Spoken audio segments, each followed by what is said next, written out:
Today, for the first time, if you guys didn't notice, I ironed my pants today for the first time. I've never done it. My mom was not at home, and so I was like, man, I need some good pants. I never found any. And so these were the best ones, but they were all wrinkly. So I don't know what they do, but you have to put water on the pants. So I just sprinkled with water, and I never know how to do it, but thank God that I at least got these pants on because they're my favorite. But anyway, so today I want to talk about the detours of God, and if we have that slide up right now, you could show it. Today I want to talk about God's detours. Tuluk na pen tupi na pen bangyam tila pasyan alam do mo I kila pasyan pian lang. I want to talk about God's detours tonight. And so, if we could have the first slide.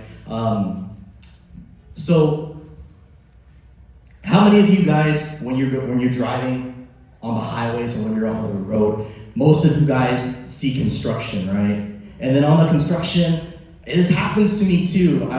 Every Wednesday morning, it used to be when I would wake up to go to work, I would take, I wouldn't take Elwa, but I would take highway, and then when I got off the highway, there was always construction there, and I had to go around the neighborhood to get to my work.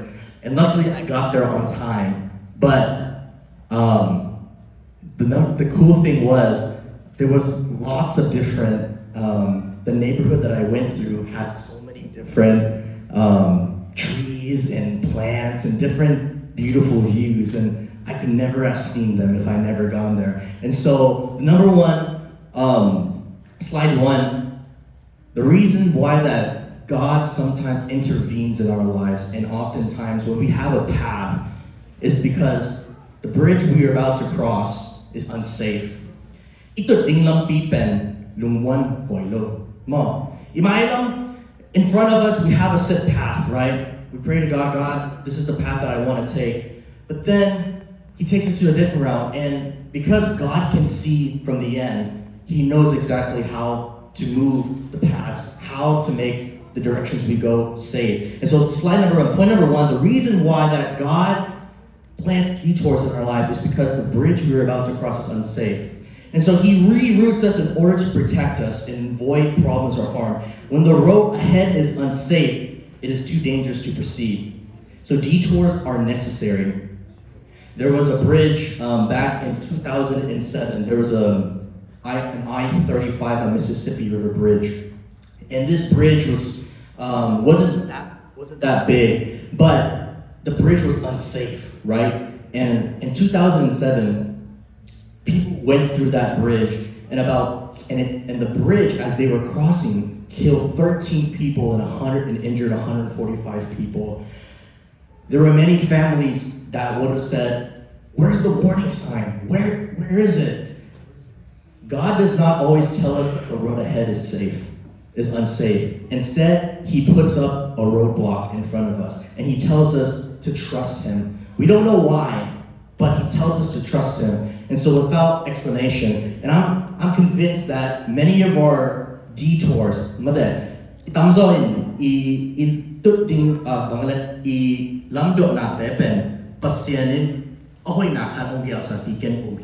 so most of the times we don't understand why. So I'm convinced that many of the detours we experience in life will one day make sense and produce a humble response of gratitude. Isaiah chapter 55, verse 8 to 9. If you can pull that up, it says, "My thoughts are nothing like your thoughts, says the Lord, and my ways are far beyond anything you could imagine. For just as the heavens are higher than the earth, so my ways are higher than your ways, and my thoughts higher than your thoughts." Isaiah alian song nga anel get pan anel guadong to.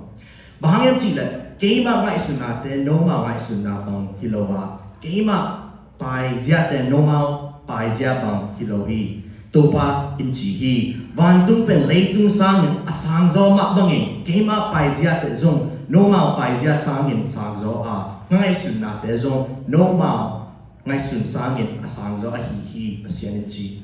Pasyanin asang teizo. God knows the way better than us.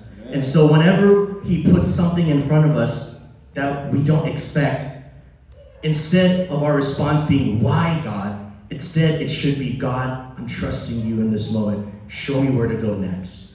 And so I want to lead this to my second point. Aninapan.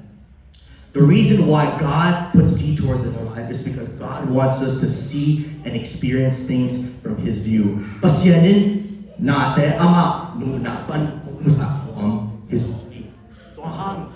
That's why we are living, so pretend we're living on the freeway, traveling 70 miles on 4-lane roads, driving so fast, we hardly have time, right? How many of you guys drive more when you're on the highway and the speed limit is 70, right? But you go 80 anyway, right? I will tell you a story, and this really has not much to do with as much as this, but I was driving, so me and Lucas actually were driving. He knows. Me and Lucas went in, a couple of friends, including Pat, we went to San Antonio one day, and on our way back, I was driving his car, and the hard thing about driving at night is not being able to see all the speed limit signs. And you guys know where I'm going with this. I couldn't see the speed limit signs, and I didn't even tell my mom or dad this yet, so they're gonna know. Hold on, let me get a different.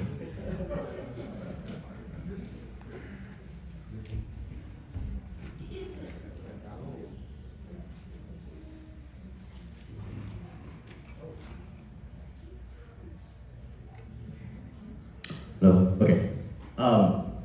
And so this is going to be their first time hearing about this. So I hope if you guys don't see me tomorrow, you'll know why. We were going from San Antonio to Tulsa, and it's about, I think, a 7-hour drive, give or take. But I was driving Lucas's car one day, and then he was in the back. Me and Matthew were in the front, my other friend, and I was driving 70, right? And then from the local highway, it goes into a small town, and there's a stop sign also. And so I'm coming from 70 miles per hour, and I have to stop, right? So I stopped, but I didn't stop all the way. And so I didn't see it, but to the left was a police car, and I thought it was a regular car. So I stopped only just for, I didn't completely stop. I just go, and then go. And so I don't completely stop. And for those of you that are getting your driver's license, don't do this, okay? Make sure you stop all the way. I did not stop. So I went straight. Speed limit was, I believe, was 25. But I was going maybe 30 or 35. I was going 40? Wow. I was going 40 in there. And then all of a sudden I hear, I'm like, oh my God. Oh, Gudo. And so I was like, oh God, no way. And then I pull over to the side, and then the police comes up next to me, and he says, do you know that you didn't stop at the stop sign? I said, no, I didn't. And then, did you also know that you were going over the speed limit? I said, oh, yeah, I'm sorry. I tried my best. I was praying under my breath. I was like, God, don't give me a ticket, please. I can't afford a ticket, please. Not the gas money, too. But I was praying. I was like, Lord. And then he took my ID, and I think they went to go do like a background check. And but thankfully, I only got a warning and no ticket. But Lucas in the back, he was a bit upset. And so for the rest of the way, he drove. and I sat in the back. So all that to say, earlier I was giving an analogy about how sometimes when I have to take the other road to work, I get to see this beautiful view. And Jesus took a detour in John chapter 4 when he was traveling from Galilee to Galilee from Jerusalem. So the cultural freeway to get from Judea to Galilee was through the Jordan River. And to get there, Samaria was slow, dangerous, and incorrect. But John says that Jesus had to go through Samaria, right? Jesus didn't have to. It was politically incorrect for him to go through, but he still did. But after reading the rest of the story, we know that he took this off-road to encounter the lady at the well. And then, and from this lady got saved. And so when we look at this story, it encourages me a lot, because oftentimes we think as detours, the path we choose the least is often a waste of time. But in God's eyes, when God leads the way, no time is wasted. There are no accidents in God's eyes. And so detours cause us to slow down and to look around, right? Oftentimes we can get over impatient. We will often meet people who are lost in pain and lonely, and people we could never encounter along the way if we never took those detours. So number 2, the reason why God gives us detours is so that he can have us see his view, right? Anita pinabahangim tiya pasin natin ama muna panungsak mo his all. Number 3, oftentimes we are headed in the right direction, but we are not ready to get to our destination. Izui lampi man nabiin ilang tok atundingin abay sa nailo. So sometimes we're not able to handle the destination or appreciate it yet. We need more time to mature. We need more time to be equipped or develop. And sometimes the delay of our destination is for the sake of other people. They are not ready. Sometimes people that we are going to meet one day are not ready for us to meet them one day, right? Let's take an example. Moses, right? Moses experienced 40 years in the desert after killing the Egyptian. And it took those 40 years for the people of Israel to cry out to God for help. And at least some of the time for Moses to learn how to live in the desert and listen to God. And so Paul, another leader who experienced a detour, he was on his way to Damascus until Jesus came to him in a vision, and the light blinded him. But that caused his conversion. And so there are several other reasons why, right here. So detours can cause us to slow down and wait for God's timing. God's clock doesn't seem to run as fast as ours. And I think oftentimes we want to rush too quickly to what God's promises are for us. And we often think to ourselves, oh man, I can't wait on God. I guess I'll just do it on my own. You know, God's taking too long. It seems like he's not answering my prayers. But right now, let me take for an example, people that are single right now. People who are thinking that a lot of times on social media, we see friends, we see people that are getting married, we see people that are having a relationship with their significant other. And then as you're scrolling, you think to yourself, man, why can't I have that? Why hasn't my time come yet? It's in this moment that we often forget what we have, and we think about the things we don't have. But what if God is preparing you, right? A couple weeks ago, I taught us a series about becoming the one, right? Instead of looking for the right person, we should start becoming the right person. And so a lot of times we struggle with waiting, but if we wait for God's timing, God never wastes a single moment in our lifetime. Amen? And so on Isaiah chapter 40, verse 30 to 31, it says, even youth will become weak and tired, and young men will fall in exhaustion. But those who trust in the Lord will find new strength. They will soar high on wings like eagles, and they will run and not grow weary. They will walk and not faint. Isaiah alian song li anel song chun pan anel song chun nakat hang no ten nangon gimin to dinga khang lai mi te athau be ni hi a hi hang i to pa among mi te athau dim ki dinga muang lai bangin kha to le doin amau te tai na pi to lo ding wa amau te lam pi pai na pi un kim lo ding u hi ji mai sing to win. Verse 4, it says, we are not headed in the right direction. The reason for God's detours in our life is because we're not headed in the right direction. Ipaidan lampi ten malo. Dole basian in bahang liam ilampi bangale bahang ang lam do sa bade bahang yam chile namat lipe ipai dan malo mo. We often pick a destination that God knows is not in our best interest or his best plan, but he allows us to start moving and then redirects us. It is easier to drive a moving car than one installed, and we often become confused, right? An example is found in Acts when Paul was looking for direction on his second mission journey. Luke tells us that Paul tried to go into Western Asia, but the Lord prevented him from going. And having hit the detour, Paul waited, and he allowed, as the Holy Spirit allowed him to move into new places. And so, Proverbs chapter 3, verse 5 to 6 says, trust in the Lord with all your heart. Do not depend on your own understanding, and seek his will in all that you do, and he will show you which path to take. Pauna alientum aneonga pan aneo dong bang chiam chi le. Nanung sim kempel to to pa buangin la. Na take na swang gain.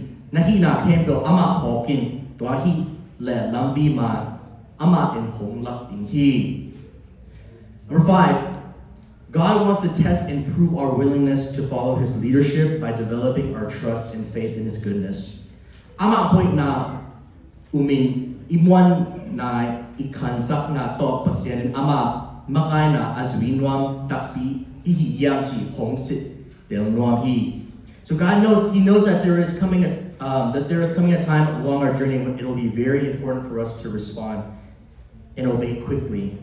And so a lot of times, when I went to James Public School during middle school, and I had lots of friends back then. And when my mom and dad came to me, they said, we're gonna be going to Victory Christian School. And I said, I didn't want to do it. I didn't want to go because I had too many friends already at Jinx. And I mean, come on, I was a kid, so I had no choice. But for me, it was a big deal because where my friends were, I was the happiest. And so moving to a different school was like moving to a different country for me, you know? Because you have to meet new people, you have to adjust to the culture, and there was no school bus. That was the worst part. No school bus. And so I missed school bus because the school bus was the very first time I had my first fight, right? The first time I ever hit someone was in the school bus. So I want these memories, you know, I want these memories. And so when they told me that, I was like, no, I don't want to go. I don't want to go. And so, but even in that moment, God wanted to test me. And I believe in that moment, God wanted me to trust him that the new place he was putting me in is going to set me up for my future successes.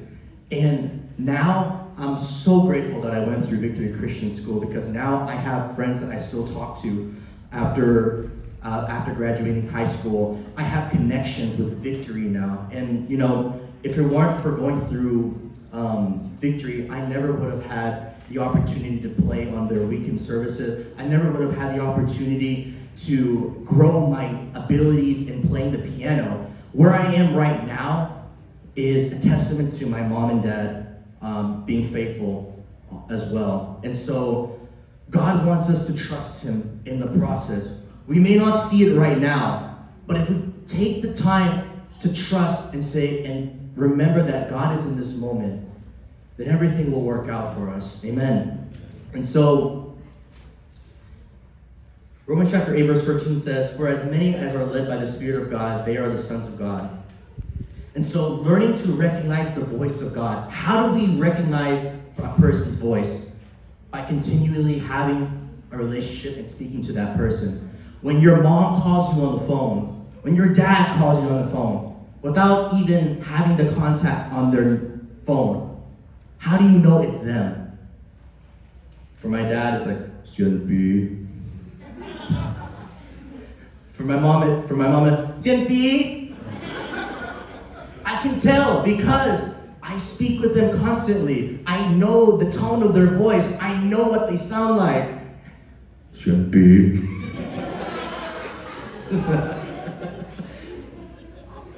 I know, Ale. And so, that's how I sometimes imagine God's voice when he speaks to me. "Samuel." But the point is our relationship with God is so important. The God who knows our end. The God who knows the end from to the beginning, who starts at the end, who knows our thoughts, who knows our desires, wants to have a relationship with you. And as you have a relationship with him, the path that you choose, the path will become more easier for you to understand. And as I mentioned before, there are no accidents in God's presence. So whatever setback you had in your life, maybe it took 3 years, 4 years of heartbreak. Maybe it took 5 or 6 years for you to understand God's goodness or to discover God's grace for your life. It doesn't matter. God's plan and purpose for you will always prevail. Amen. There is never a moment. God is never late. God is always on time. And so when he shows up in love, and he shows up in gratitude, and he shows up in gentleness. And so when we have this relationship with God, we know his voice and we can follow that voice. And so my last point here, number 6, the reason for our detours, the reason why God oftentimes puts us in different paths is because it's our sin that alters our path. But then, so sin always has consequences. Even after forgiveness, the sins, the consequences appear as roadblocks, altering our course and creating a detour. And so sin may even eliminate the original destination so that it is no longer an option. And so God, for the people of Israel, had them go around the desert for 40 years. They were complaining and grumbling. "God, we've been eating the same food for 40 years. We've been eating the same manna." And because of this grumbling, the Lord had them on a 40-year detour, which was the consequence of their disobedience. And so, this is my last point, and the point that I want to make here is that whenever we encounter a struggle in our life, whenever we encounter a difficult moment in our life, maybe you're praying for a new house, maybe you're praying for a relationship to be fixed, maybe you're praying for finances, praying for health, whatever it may be. As you're praying, never give up, right? Because the God of the valley is the God of the mountains as well. God will lift you up in due time.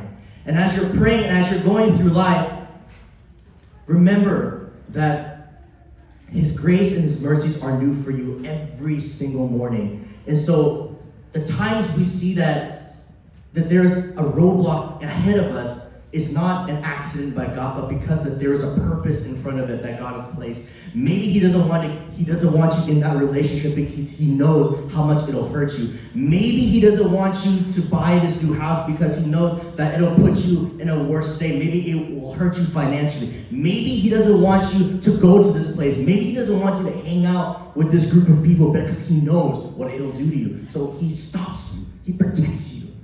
But we're so stubborn sometimes. We say, I don't care, God. I'm going to do it anyway. And then we face the consequences of it. Maybe our friends betray us. Maybe we're left in a broken state of mind from our past relationships because we made that one choice to go without God. Whatever it may be, God is always speaking to us. Whenever we make a decision, I want to challenge you guys. Whenever you make a decision, pray about it. No matter how small, no matter how big that decision is, pray about that decision. Because God wants to be involved in your everyday decision making. And so Jeremiah chapter 29, verse 11 says, "For I know the plans I have for you, says the Lord. They are plans for good and not for disaster, to give you a future and a hope. And in those days when you pray, I will listen. If you look for me wholeheartedly, you will find me, and I will be found by you, says the Lord. I will end your captivity and restore your fortunes, and I will gather you out of the nations where I sent you and will bring you home again to your own land." Jeremiah alliance som ni lakwa aneo som nakat. Bahangam ti ne topan kong ji hina mai lama lamet na no te kong pia kiting na siya na ding u hi loin na pa tuam na ding u gel na ne te kebek in kating hi ji. And so I want to end with this. When we encounter setbacks, when we encounter difficulties in our life, the setbacks are oftentimes opportunities for God to show us His grace, and they can often launch us further. What we think is 2 steps back, to God, it's 2 steps back and then 10 steps forward. Amen. And we think we're going back, but sometimes God wants us to look at the side views, right? Sometimes we want to go too fast. Right now, and I heard this quote, and it kind of comforted me a little bit. Right now, as of this year, I'm 24 right now, and I know I'm getting old. Right now, I'm 24, but I heard this quote that said, if you're 24, act like you're 24. Don't act like you're 54, because time goes by very, very fast. And a lot of times, as you know, I recently discovered I get anxious a lot because I often think about the future a lot, and I often think about my responsibilities. I often think about, what am I going to do after I graduate? What am I going to do after I'm done with school? When I get a job, when I get a family, what am I going to do? And these thoughts run in my head constantly, and it makes me anxious. It makes my heart tighten up a lot. But then I remember I have to live in the moment. I have to live in the now. Because God is speaking to me now. He's speaking to me right now. But if I'm too focused in the future, I will miss what He's doing right now in my life. Right now, all that I know is I have my parents. I have my church. I have my school, I have my job. I have these things, and if I focus on these things right now, God will be faithful with me. And as I'm faithful in the little things, God will entrust me with more things ahead. And so right now, I encourage everyone that don't look at setbacks, don't look at the path that you've chosen and the path that God has blocked as an accident or as a roadblock, but see it as an opportunity to ask God, what are you trying to speak to me? What are you trying to say to me? And then listen for His voice. Listen, because His voice is a still, small voice. It's a whisper. And the reason that God whispers is because He's close to us. He doesn't have to shout. He doesn't have to get your attention, because He is Emmanuel, God with us always. And so today I want to thank everyone for giving me the opportunity to share on this. And I believe and I pray that everybody who heard this message will feel encouraged. And I pray that that everyone here will leave knowing that God has a plan for you and that God loves you very much. God bless you guys, and thank you.